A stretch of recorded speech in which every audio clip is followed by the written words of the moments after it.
Somos alunos do Colégio Estadual de Condeúba, Anexo Alegre, do primeiro ano. Iremos realizar o trabalho de História solicitado pelo orientador Celso Martins. Integrantes da equipe: Ana Flávia, Carla Araújo, Jaine Alexandre, Luan Santos e Luana Brito. Os primeiros séculos de Roma. Bom, como já cita no título, é a cultura greco-romana, ou seja, uma mistura da Grécia com a Roma. Quando os estudiosos, escritores modernos usam esse adjetivo, estão se referindo às nações que culturalmente foram diretamente e intimamente influenciadas pela língua, cultura, governo, religião dos gregos e dos romanos antigos. O rico legendado cultural grego deixou suas marcas simbólicas permanentes em toda a história da sociedade ocidental. O ideal da beleza impresso pelos gregos e suas obras artísticas, bem como o grande afinco que decidiram as suas obras arquitetônicas, científicas, filosóficas, que constituem em um marco cultural sem pretendentes.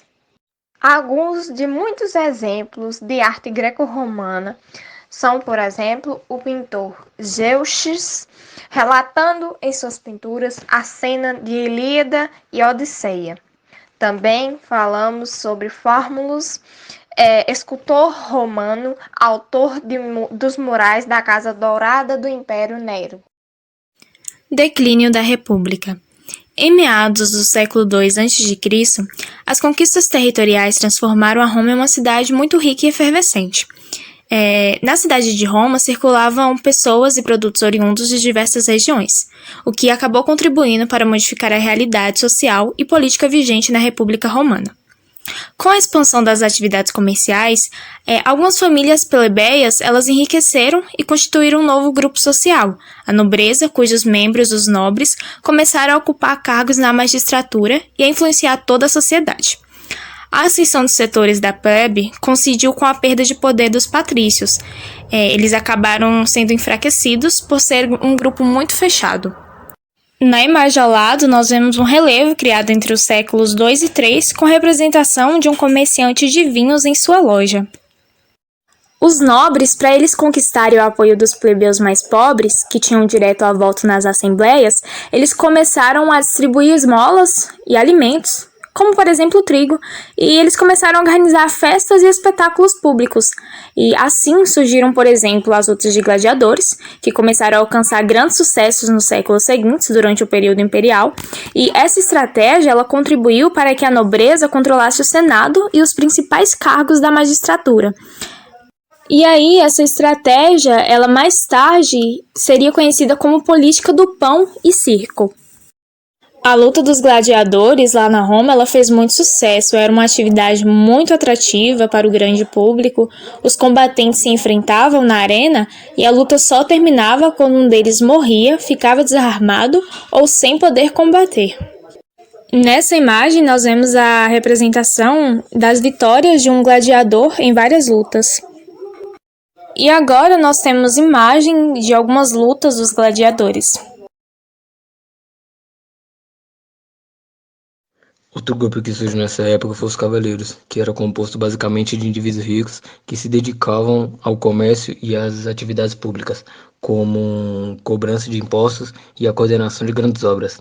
E enquanto esses nobres e cavaleiros se enriqueciam, o restante da população ficava cada vez mais pobre, e na maioria das vezes mudava-se para cidades porque perdiam suas terras para as dívidas. E nas cidades, esses antigos lavradores se juntavam à massa de habitantes urbanos que não tinham mais trabalho. Desse modo, as guerras de expansão contribuíram fortemente para a desintegração das comandas rurais, que foram a base militar e social do Estado romano por séculos. Os pobres e escravos e imigrantes começaram a enfrentar problemas como falta de moradia, saneamento básico, falta de alimentação e de limpeza pública, além do desemprego. E essa desigualdade provocou conflitos que abalaram muito a República. E tinha também os irmãos Tibério e Caio Graco, tribunos da plebe, que defendiam mudanças na sociedade para reduzir a desigualdade social. Lutas entre Senado e plebe. Eleito tribuno da plebe em 133 a.C., Tibério ele lutava por uma divisão de terras justas, onde o êxodo rural tivesse fim e depois disso ia ter certos limites. Mas o que era êxodo rural? Êxodo rural é a migração em massa do campo para a cidade. No Império Romano, esse movimento ocorreu depois das guerras da expansão territorial, quando muitos camponeses eles começaram a buscar trabalho nas cidades e deixaram a vida agrícola. Os senadores, donos das maiores partes das propriedades rurais de Roma, eles ficaram com isso muito inconformados e tramaram o assassinato de Tibério e de 300 de seus seguidores. Alguns anos depois, as propostas de Tibério foram retomadas por seu irmão Caio Graco, que era eleito tribuno da plebe em 124 a.C.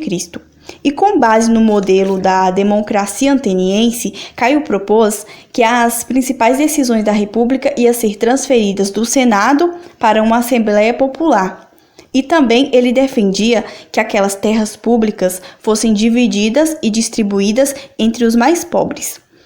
A aristocracia senatorial sentiu com isso seus interesses ameaçados e se mobilizou contra Caio Graco. E em 121 a.C., ele foi morto em uma emboscada. Com a morte de Caio, as diferenças entre os segmentos populares e a aristocracia se agravou, tendo início a uma guerra civil que se estendia por quase um século. Passando por alguns momentos de paz, o conflito corroeu o sistema republicano. Procurando desviar a atenção da crise que se abatia sobre a República a partir do final do século II a.C., o Senado de Roma passou a estimular campanhas militares em lugares distantes do território romano. Graças às vitórias, o prestígio dos militares cresceu. Entre 107 a.C. e 100 a.C., por exemplo, o general Caio Mário foi eleito cônsul por 6 vezes consecutivas. Cônsul significa magistrado supremo na Roma antiga. Mais tarde, entre 60 a.C. e 46 a.C., Roma foi governada pelo triunvirato, que significa governo de 3 varões, dos generais Sila, Júlio César e Marco Licínio Crasso, sem depender do Senado. Depois desse período, o poder concentrou-se nas mãos do general Júlio César, a quem os senadores de Roma concederam o título de ditador vitalício. Vitalício é um título assumido por alguns ditadores para remover os limites de tempo de sua administração. O cargo do ditador ele só pode ser exercido somente por 6 meses. Sob o governo de César, teve início a fase de personificação do poder, sem comprometimento com plebeus, senadores, cavaleiros, nem mesmo com a instituição republicana. Ele assumiu para si vários cargos e funções: cônsul, pontífice máximo, que quer dizer sumo sacerdote, e supremo comandante militar. Depois de ser consagrado como pontífice máximo, ele foi elevado à condição de ditador perpétuo, passando a ter o direito de criar novas leis, não deixando sua vocação de militar de lado, É claro. Ele conquistou territórios na Espanha, na África e transformou o Egito em província romana. Durante seu governo, César distribuiu terras a cerca de 80 mil pessoas em colônias além-mar. Além-mar significa que ele distribuiu terras além do mar. Visando diminuir o desemprego, exigiu que pecuaristas tivessem pelo menos 1/3 de homens livres entre seus empregados e estendeu a cidadania romana a praticamente toda a população da Península Itálica. Para seus inimigos, as atitudes de César comprovavam que ele pretendia acabar com a República e se proclamar rei. Desde a deposição do rei Tarquino II, o Soberbo, em 509 a.C., os romanos rejeitavam qualquer tentativa de retorno da monarquia. Assim, em 44 a.C., durante uma sessão do Senado, um grupo de 60 senadores cercou Júlio César e o assassinou apunhaladas. Então, gente, Júlio César, ele realizou muitas ações. Júlio César organizou a realização de várias obras públicas e reorganizou o quadro financeiro do Estado. Além disso, estendeu o direito da cidadania para outras regiões dos vastos territórios romanos e admitiu que os gauleses ocupassem vagas do Senado. Outra importante transformação é sobre o calendário romano, onde ele adicionou o mês de julho em sua homenagem e estipulou o emprego do ano bissexto a cada 4 anos. Outro conhecido evento da vida de César foi o envolvimento amoroso com a rainha egípcia Cleópatra. Então, durante os seus discursos, muitos senadores romanos manifestavam sua completa desaprovação a respeito do envolvimento do ditador com uma mulher estrangeira.